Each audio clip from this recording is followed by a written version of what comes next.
Welcome to the Broadcasters Podcast, episode 273. This is King of Podcasts. No production because the hard drive, external hard drive that holds all the elements I would use for the show, all my archives is currently corrupted. And it's now been shipped out to the hard drive provider, the maker of the hard drive that is getting the data recovered for me. And I'm pretty sure, I'm crossing fingers and toes that I'm going to get that back all intact.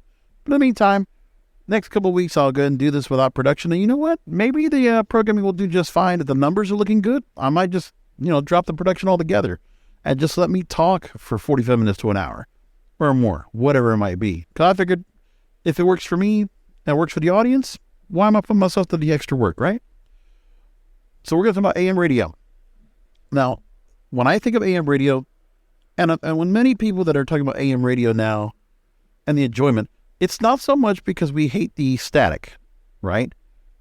When you have to make sure that all the power lines that are around you are grounded and they're not exposed to where you can hear that wonderful zapping sound across the static along your radio as you're listening. And because you can't expect HD radio to do the justice for the AM sound. And so for the most part, you're probably not listening to AM on AM, you're probably listening to it on streaming. Right? If you're listening to it at all. But you have to keep in mind, radio began with AM, and even though the broadcasts were never sounding great, sometimes some of the best content started on AM. Everything started on AM. Music started on AM. And AM radio was king into the 50s and 60s of the beginning of rock and roll, as across all different countries in the world. And so you deal with that, and you say to yourself, there's a lot of good memories there. When you think of all the stations that were doing whatever it might be, whether it's news or talk or music, all the ethnic programming that's on there, all the diversity, equity, inclusion is on AM. And then you say to yourself, you're going to see this go away soon. That every electric vehicle and all these dashboards from Ford vehicles and other places, AM will basically become a subcarrier, like how they sell radios that are for subcarriers. It's going to turn into that. And the thing is, too, is that I understand why. For the quality's sake, AM radio doesn't cut it, and not for this age. We were so well inclined to listening to everything with high definition. I was just reading a story about Spotify, about 5 hacks you could do on your Spotify system to make sure you get more high-quality audio. And people complaining about that. Spotify doesn't have the high-quality audio yet. Meanwhile, Apple gives you like a 9,000 gigabyte high-definition something or other with their service, right? Or Tidal does. And I'm saying to myself, do I need the high def to be that high def? Listen, I was happy with cassettes with a little bit of a hiss. Or CDs that it maybe didn't sound that low. Like, I'm listening to all the music right now on one of my playlists. Okay, I redesigned my website, kingofpodcasts.com. Now, parts of the website that I had intact before are still there. But if you go to the site now, I actually added a listing of all the programming that I do. My talk programming, all in one place. And then I also have all of my music playlists from Spotify. I put that up there as well. So you can catch all that in one spot. And then when you look, you're saying, oh, look, all these music. All this music, all these songs are on here. And when I say to myself, I listen to 2 soundtracks, or 2 lists that I have. The soundtrack of South Florida, and let's talk about Music Radio's Last Stand, and Timeless Hits, right? There are 3 playlists that are absolutely from a different time. And when I look at those, Timeless Hits, that's the start of the rock and roll era, and everything that was popular all the way up to the very early 90s, before we got that real transition of the 90s into the 2000s, and at the current day, which is what the Music Radio's Last Stand playlist is all about. And that's determining what songs, if music radio was still alive and breathing today and vibrant, and we didn't have to worry about streaming to show how well a song could perform, it's about the music that would be able to sell and does sell. And that's what I put on that list. is those songs. South Africa, South Florida, it's kind of the same way, but it's really a very regional feel to it. Like it definitely feels like Miami when you listen to it. Now the clubs and how the radio is playing the music, 90s to the current day. Those are the 4 playlists I have. But I remember most of those songs I listened to before we had Spotify. Sure, I can listen on CD, but with the rotation and the variety I can get and the sound I can get already, compared to what I have to listen to, because I would listen so much to the station in West Palm Beach. I would have to listen to the stations in Miami and hope they sounded good, by the way. Because some stations were not smart enough to go ahead and program themselves where they had the Orban Optima 8300 kicking and basically overloading to give that rich sound, that thump of bass that you wanted to hear in your car. So it sounded just right. And you didn't have that much of a static. So you bought a third-party deck. I'd buy a third-party radio. And I would want to find one so that I could absolutely have a good sound to it. To where I remember Pioneers I tried, they were pretty good. But my favorites when it came to the car were Kenwoods. Kenwoods just had a good tuner on it. For AM and FM, you could just hear the stations really well. Now, not so much for AM. AM was more of an acquired taste when I got older. And unfortunately, I had to listen to stations that were just really crackly from Miami, but at least they would get over here, right? And I'm thinking about the times, it starts at college radio, honestly. Okay, so, if you want to hear coast to coast, there's a lot of stations to listen to it on, and it's pretty loud and clear. So if you want to hear Art Bell, you probably were pretty well set to find a station that was going to carry coast to coast AM. How about everything else? How about Neil Rogers? I mean, even if you're in Miami, when you try to listen to on a 610 WID, wasn't the greatest signal, even if for Lauderdale, even for Miami for that matter. And then 560, it's a horrible AM signal. But at one point had a lot of good content there. Like 610, a lot of good content, but still not the greatest signal, especially for West Palm Beach. And then I think about, what shows we would have that would be good. And, we would tolerate AM radio, the sound of it. When I wanted to listen to the WJNL, listen to Radio Roads. Or I would listen to Rush Limbaugh. Or I would listen to,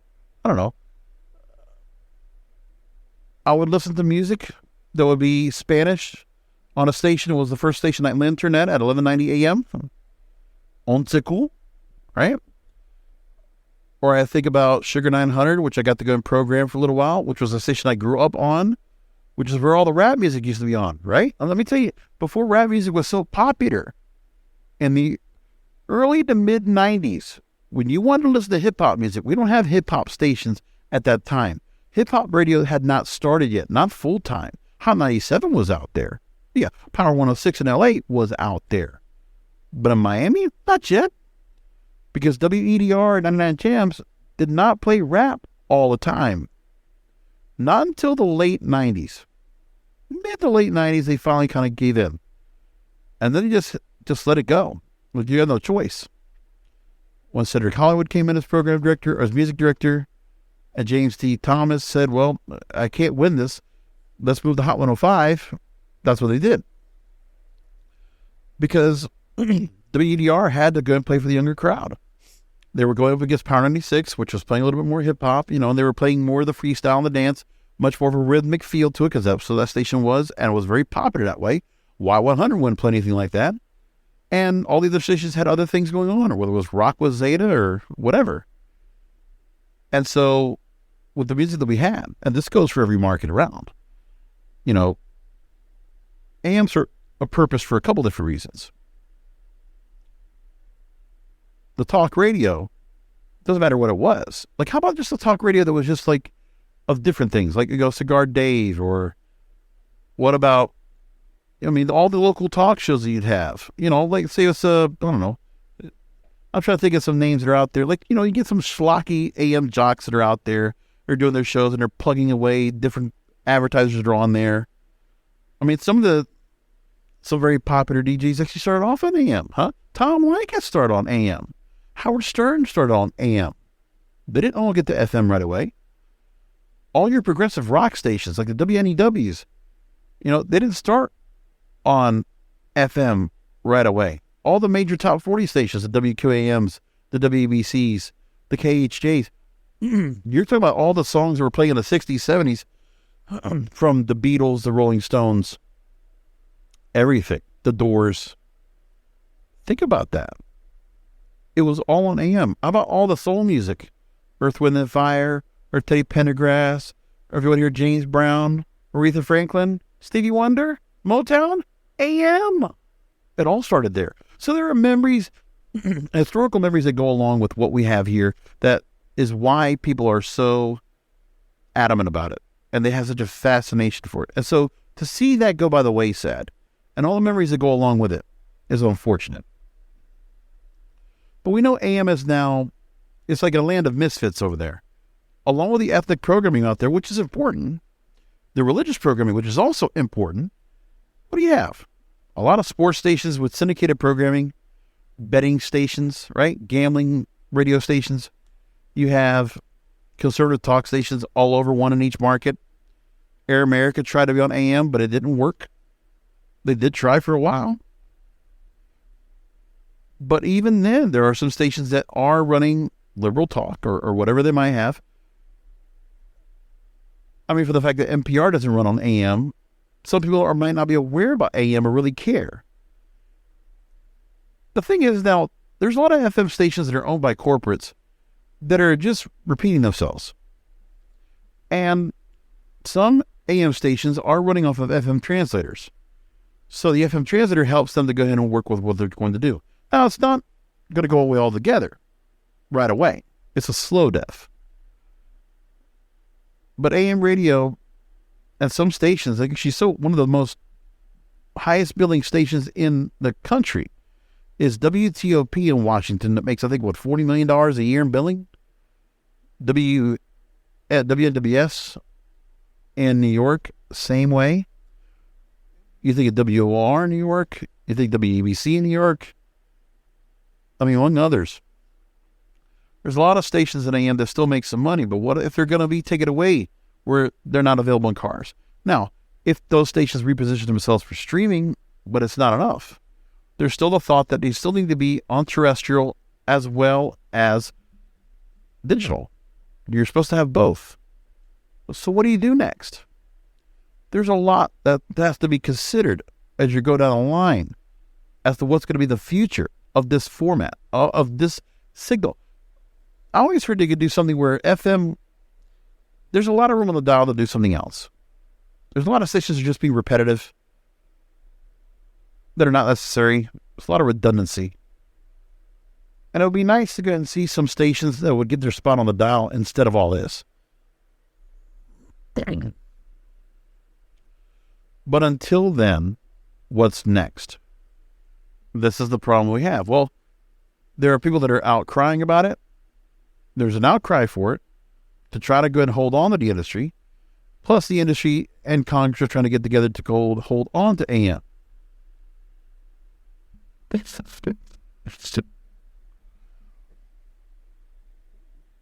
AM has existed for over 100 years, and now AM broadcasters, according to Inside Radio, they're trying to reach out to Congress. They're lobbying, enlisting listener support, preserving their place in the cars, in new cars specifically. So the heads of 10 state broadcasting associations have formed the dashboard subcommittee with the National Alliance of State Broadcasters Associations. They want to slow or stop the removal of AM radio for the dashboard. So what they want to do is they want to gather information from member stations. A survey was sent out to stations to rate their concern about the removal of AM radio from electric vehicle and gas-powered vehicles. The results would inform the radio industry dialogue with the auto industry and Congress on the subject, and the results would reinforce the positions of the nation's 4,500 plus AM stations that online streams and FM translators are not a sufficient substitute for AM radio. And so they're getting responses right away.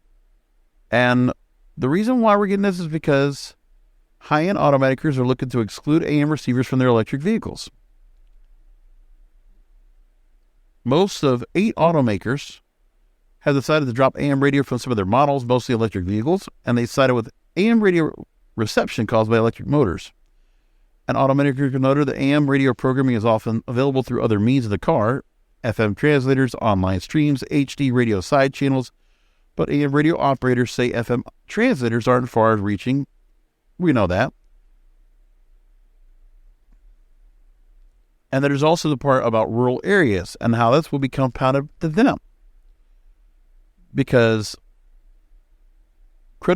AM is critical for farmers and how broadband and cell coverage is not great in large swaths of other states.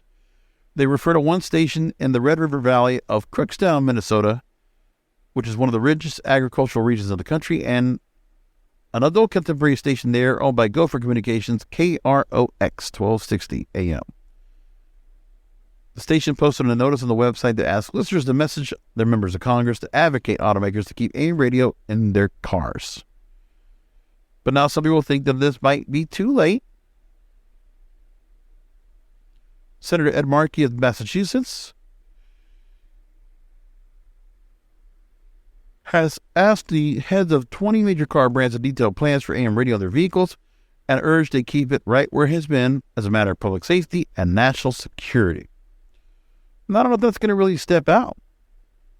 But let me tell you what you do with this, okay?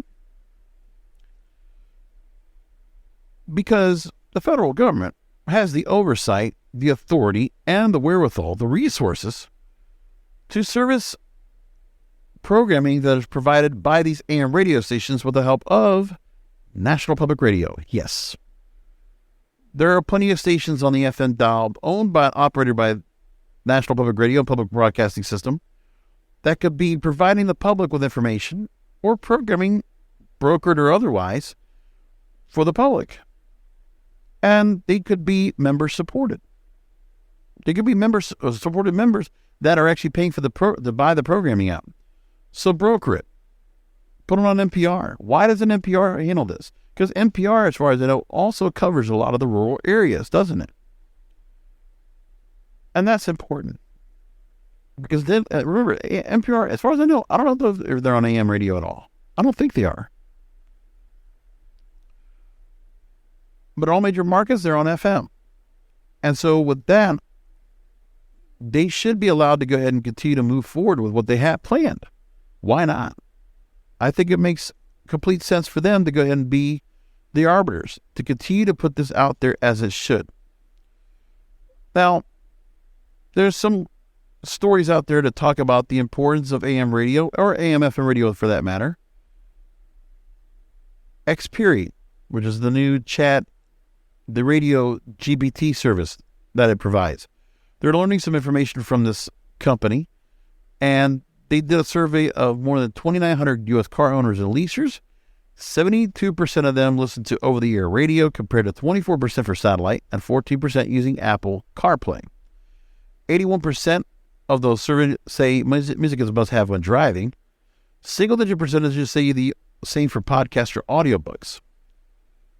And music radio is not only considered essential to the driving experience, but when breaking news happens, 87% turn to AM or FM for information while in the car. So that's what they found out there. So the numbers are saying that. Now the broadcasters, we talked about farmers and those in rural areas fighting to keep radio to stay together. Well, there are farm broadcasters trying to stop this from happening. This is from a couple days ago. How about the National Association of Farm Broadcasting? I didn't even know there was an organization like this, but they're now stepping in to lobby against the dropping of AM. So they're trying to do a survey of broadcasters to help craft the message the industry would like to send to automakers. This is the thought process, okay? In 2021 and 2022, Aimpoint Research, on behalf of the National Association of Farm Broadcasters, they did a survey, and they said that broadcast radio still remains clear. That two-thirds of farmers, as many as two-thirds of farmers, report listening to AM about their business, commodity market updates, weather, and new product information. Right. Because a lot of ag reports on these AM stations. And that's in rural, and not just in rural markets. Those are in major markets as well. And the data shows AM outperformed FM when it came to providing information to the operator, of rural America's most critical economic segment and show that radio overall far outpaced the role of ag television or farm-focused print publications.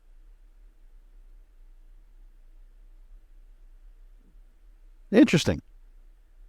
Nobody really thinks about this part, but that's part of the thing we're worrying about. And Steve Forbes actually made a lot of comments on that, and we should go and bring this up as well inside Radio Reports. That Steve Forbes says about AM that remedies are small change.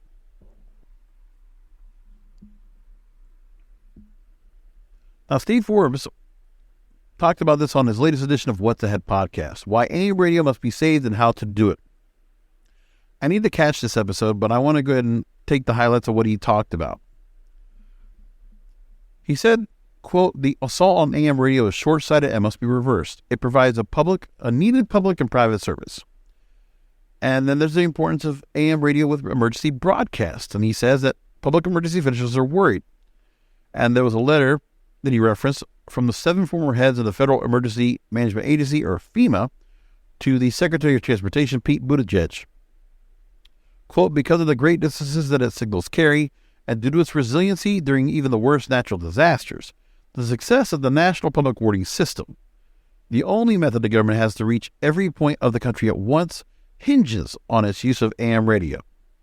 However, should electric vehicle makers continue removing AM radios from their vehicles, this vital public safety system will no longer function as intended." Well, what's going to have to happen is that if they're going to take out this where you need to listen to transmitters and catch your signals through AM radio, then you need to offer an option for these stations to be heard in the cars anyway, because that's what needs to be happening. It's a convenient way for stations like these that can still be heard. And that's most importantly with internet, with providing Wi-Fi in the cars or data in the cars so that people can listen to radio in the cars streaming pretty easily. But they haven't gone there yet. Now, Ford Motor Company has decided to discontinue AM and new and updated models. And vehicle makers like Tesla are not providing AM because of electromagnetic signals that interfere with its reception. And traditional vehicles with internal combustion engine are slated for dashboards that don't offer AM radio. Too late for that. Too late to see this right now, because once this starts happening, you can't turn this around.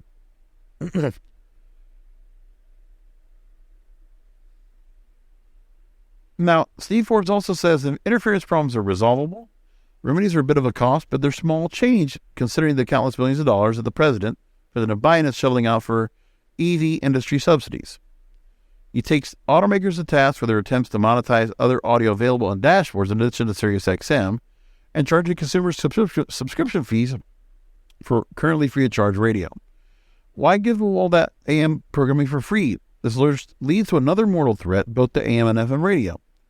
There's another voice that should be louder in the fight for AM, that conservatives should be working overtime to save AM radio. After all, talk radio has been absolutely crucial for getting their views across in an otherwise increasingly hostile environment. Well, this is the argument that comes into play politically. And of course, the Broadcasters Podcast is apolitical. We will go ahead and acknowledge the fact that, yes, conservative talk radio is one of the most listened to mediums on AM radio. So the thought process that AM radio being eliminated more and more and access going into cars, people are thinking, well, this is going to hurt the base of conservative listeners that want to listen to political talk or news and information that do not have any kind of a liberal slant, if there is. It's whatever. There's enough people out there that just feel like AM and FM radio are worth saving. But my point is, what kind of quality are we getting on radio anyway? Listen, so the talk radio formats that are out there, sure, they're playing talk radio, and for the most part, they are running programming that is run live. So if you want to call into the show on an 800 number, you can. You can interact. You can listen. And it's amazing how when I used to work at Clear Channel, now iHeartMedia, I operated and I was board operator for 2 AM radio stations, AM 1230 WBZT and AM 1290 WJNO. And so with those stations, WJNO would primarily run all talk format. Their morning report, Glenn Beck, Rush Limbaugh, Sean Hannity, Mark Levin, Phil Hendry, and Coast to Coast AM. That was basically the format. And then you go ahead and had WBZT, which ran a cacophony of programming, mostly brokered, with a couple different programs that were running that were, at night they would just kind of fill time. Dr. Howard Hoffman, Dr. Joy Brown, the Dillons, all part of the WOR radio network syndication. They would run Coast to Coast AM as well. They would run Dr. Laura Schlesinger. They would run, oh my goodness, what else did they run? They were running Dave Ramsey for a while. And then we would have the weekend programming with Walter Prevey, Premium Investment Plans. I remember him. Sundays he would pay for 3 hours to be on there to talk, among other programs. But then we had, various programming that was on there. Stream of Consciousness with Joe Falco. God, those are the days. The News Junkie. Remember, he started on AM 1290 WJNO. Sean Lawson. Shout out to you, my friend. He's now in Orlando running at Real Radio 104.1. And so there are those that they have a love and an affiliation that comes with AM radio. But this is where the digital disruption comes into play. The truth is, you could still listen to these stations if you wanted to on AM. And if you wanted to, you could listen to the programming on streaming however you want. Or you could listen to it on YouTube or whatever you want to do, okay? But I'm going to say it like this. After Rush Limbaugh died, AM radio doesn't matter as much anymore. Because Rush Limbaugh could command a fee for running his program. And Premier Radio Networks always got a good fat fee from the radio stations to carry the programming. They would also do a deal where Glenn Beck was required. If you wanted to run Rush Limbaugh, you were required to air Glenn Beck live. WIOD had the option where they were able to run Glenn Beck, but they ran him in tape delay. They avoided it. And so that's one of the things that you get right there, which is, you have to keep all that in mind. There aren't a lot of shows that are doing that well that make people listen. The current landscape of AM talk is pretty bad. You're talking about Rush Limbaugh being replaced by Clay Travis and Buck Sexton. That's a step down. You still have Sean Hannity, who is a broken record. I don't know anybody who's going to listen to him. Mark Levin, who yells a lot and, whatever. Coast to Coast, now, for the record, them and Red Eye Radio, still significant for the truckers out there. So it's going to be unfortunate that those guys lose those shows, but they should still be able to hear them some way, somehow. At SiriusXM, look, they're going to make their money. They also have to change their brand. They're also hurting as much as anybody else.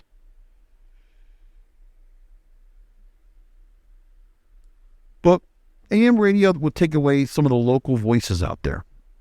And that's what a lot of people are really feeling kind of upset about. But that's what happens here. Like some stations, they figure out a way to go ahead and get a number of FM translators to cover their signal while they're running on AM. Plus, you also have the option where a lot of religious stations, they bought up all the small translators. I mean, K-Love, they had people that were buying up the translators once the FM translators were available for sale.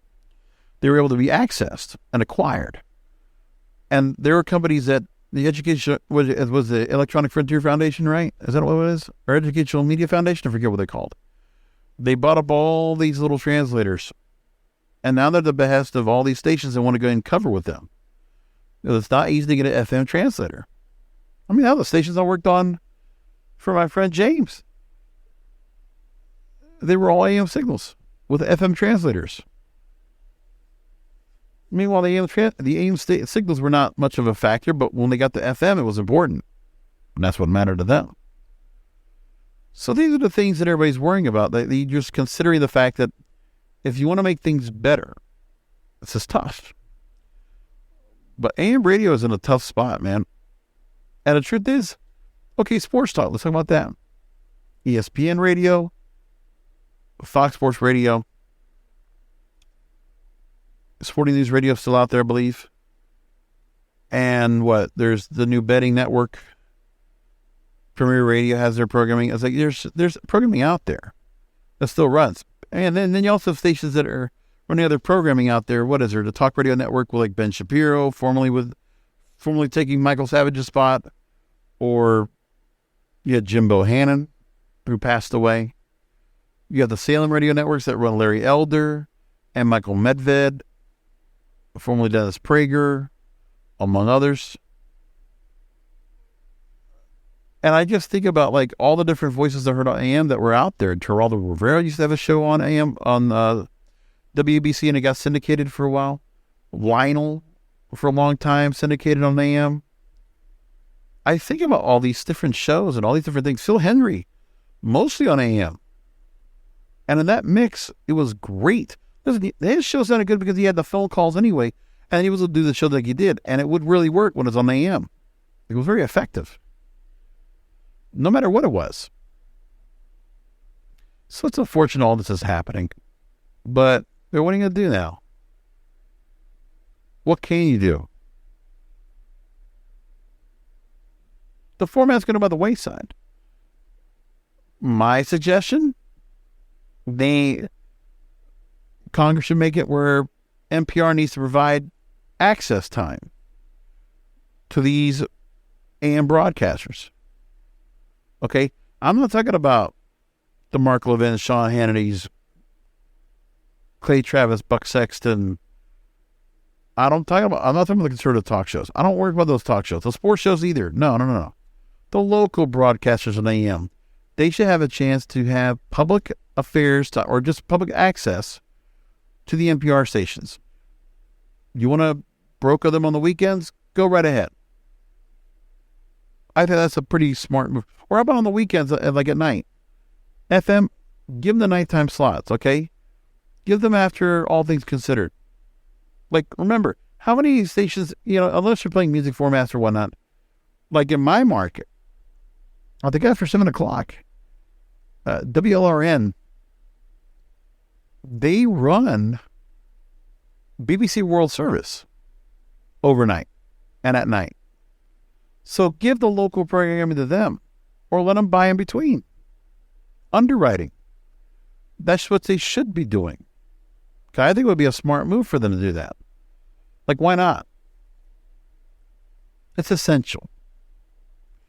Some of the programming is essential just because there can be diversity, equity, inclusion on there. And some of these FM stations, this is where you create the royalties. Well, let me tell you like this, to be honest. So the act on the royalties, listen, I'm against what the NAB wants to go and say, well, the radio shouldn't be paying royalties. No, they should. This is where I'm in the musician's side of the fight, okay? When radio dropped the ball on supporting the record labels, no matter how much the record labels are corrupt or whatever they're doing, and the payroll you had to pay or be a part of the collect, regardless, they represented the musicians. They were the conduit. You're playing their music. Like, I'm not caring so much about the record labels making their money as much as I am the artists making their money. If they're not going to make it for the record labels, then let them make it off their royalties. And if they're getting Spotify and Pandora and Apple to do this, then it's only fair. It's only fair that the same thing goes for radio.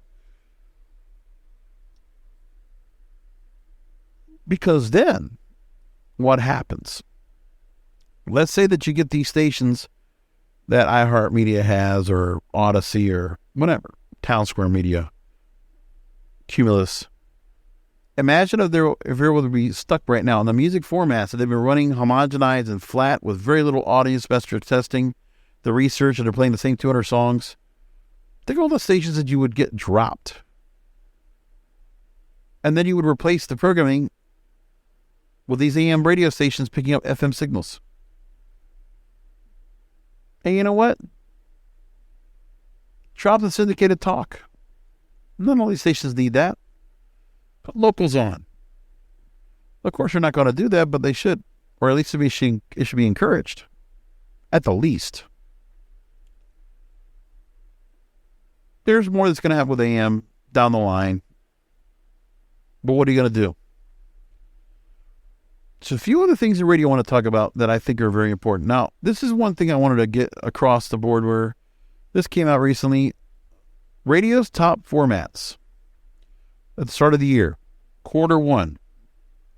What are the most popular radio stations right now? This is what's going on. Xperi. Xperi is the same people that run, like I said, they're the ones that created ChatGPT or RadioGPT, right?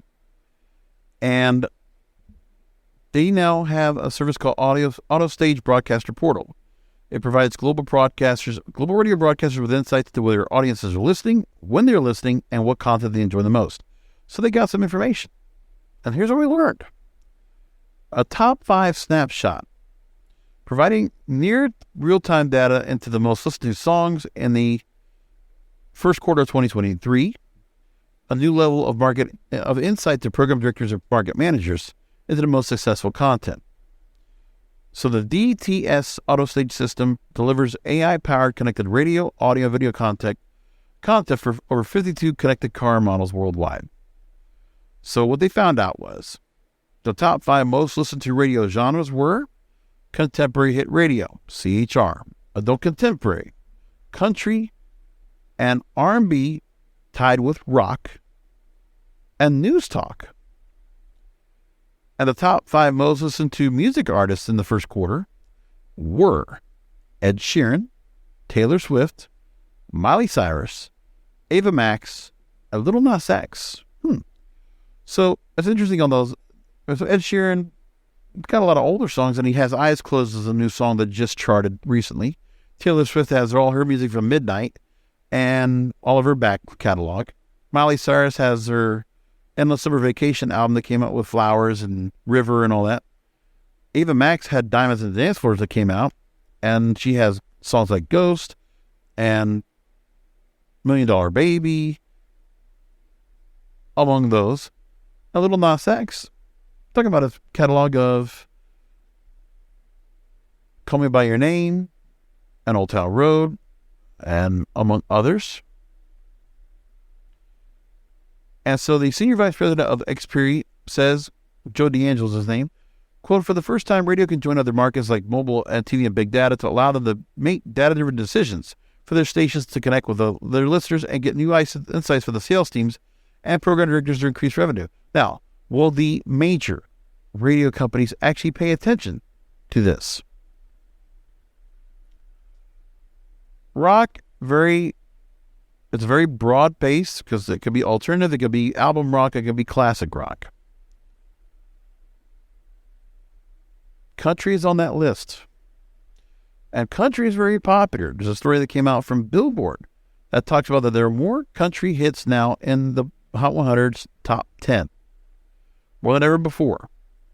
And people were not really understanding how this has become so. Well, ever since I started getting onto the Billboard Hot 100 list that came up on Spotify, once Billboard announced that the Hot 100 list was going to be curated every week on Spotify, I bought Spotify Premium. Once I saw that, I was in. And you know what? I haven't listened to Hot 100 since. But I'll tell you what, they do have a lot of country songs that normally make that list on a regular basis. It's true. I don't know that so much. I actually like it. And so with that said, when I look at what is available for country, listen, I still remember listening to Dave Pratt when I interviewed him back, late 2021? And I talked about his career in radio and about the rock station he worked in Phoenix, Arizona at, and how that switched. And the fact that all the instrumental musicians, all the guitarists, all the drummers and all that the music wasn't anywhere else. Like, they weren't doing rock music anymore because it went out of style. Not that it went out of style, it just became no longer mainstream. Country did. And country has all of the artists out there playing. Like, how much really digital, like beat machines and all this are going on, or auto-tune? That's not much going on in country. Country is still very much instrumental. And country, for the most part, still runs great radio stations out there, right? And if you look, I mean, it's the case. Morgan Wallen right now has hit number 1 on what he's been doing lately. That's nice. And so I look at the story about Billboard. Most recently, Morgan Wallen made history, okay? In the first quarter of this year, 6 top 10s were country songs. And from 2013 to 2022, only 12 top 10 songs represented country. Now, they move along and say that Morgan Wallen made history, the first country act to score 5 Hot 100 top 10s in a single week from his new album, One Thing at a Time, which was released on March 18th.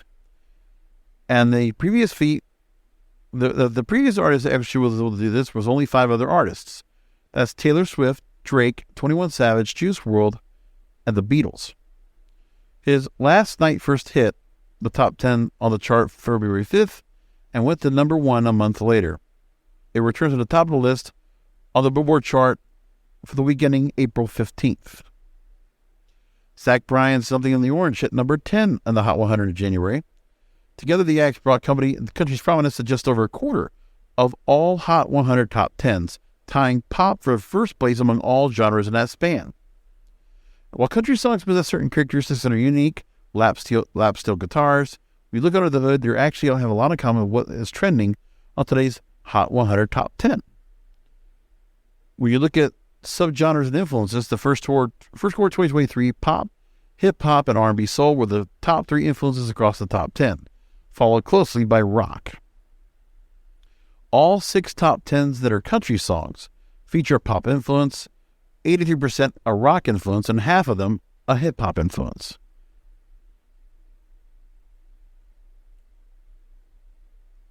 Also, country's hits in the first quarter and the overall Hot 100 top 10 is lyrical theme. Love and relationships theme rose the highest quarterly level of prominence since 2015. And each top 10 song in country on the Billboard Hot 100 in the first quarter of 2023 kicks off with an intro that establishes the backing music of the section, directly falls and averages 15 seconds in length, and the backing music is averaging 14 seconds long. And lastly, structure. Country favors shorter song lengths, half landing under the 3-minute range. The 6 country hits also possess 2 verses, 3 choruses, and at least 1 post-chorus in their framework. That also falls in line with the other top 10 songs that were on the Billboard Hot 100 during this period. They're true to the country roots, delicately balanced by qualities that are currently resonating with mainstream audiences. And the country genre could continue to find new presence because songs like Bailey Zimmerman's Heart Rock in a Hard Place came up to number 10 and joined Morgan Wallen's Last Night at number 1. So these are the things they're finding out a lot about.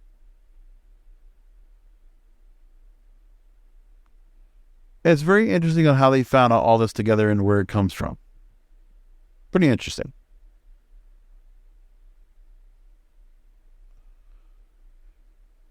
Okay, one other story I want to bring up here, and there's a couple little mini stories I'm going to bring up just to make mention of, but all the stories are available that you can look at them for yourself over at broadcasterspodcast.com. It's all there for you.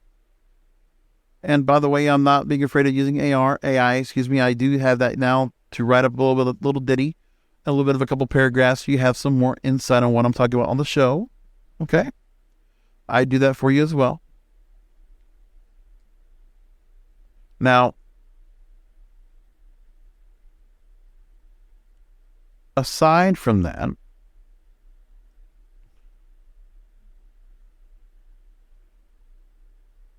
let's take what they're talking about when it comes to an Odyssey Insight study that Radio Inside or Inside Radio talked about. And they talk about how the Buggles were wrong. Radio killed the video star.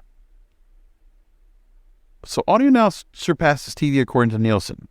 Radio reaches 92% of U.S. adults, 88% for live and time shift to TV. Total use of audio is 99% of adults in the U.S. compared to 96% the total use of TV, according to the Nielsen's Audio Insights Media Landscape Report. So here's your number. Radio reaches 92% of U.S. adults, right? Media consumers spend 21 hours of their week, nearly a full day listening to audio compared to 12.4 hours per week to dedicated to streaming services on video, cable TV, broadcast TV, and social media. I listen to a lot of music. I actually listen to about, 3-4 hours a day. And that's mostly from Spotify. Pretty commendable.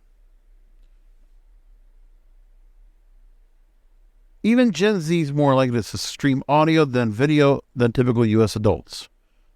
And millennials are 25% more likely to do the same. That's what I'm learning about that. Let me bring up 2 more stories to wrap it up. Nielsen introduces market line total line reporting. I don't know what this is all about, but let's pop this up. Inside Radio is reporting that Nielsen now wants to offer pulling back the curtain, the fourth wall, on broadcast radio streams and PPM markets. They now want to launch market-wide total line reporting that clients and personal PPM markets will be able to see a market-wide view of streaming audio consumption. So the reporters, these reports now will provide clients with access to broadcast audio streaming estimates for any TLR station, total line reporting station, within the same market. They can see streaming listening that occurred on their own stations. And total line reporting combines on-air and streaming audiences to one number for stations that opt in and meet Nielsen's requirements.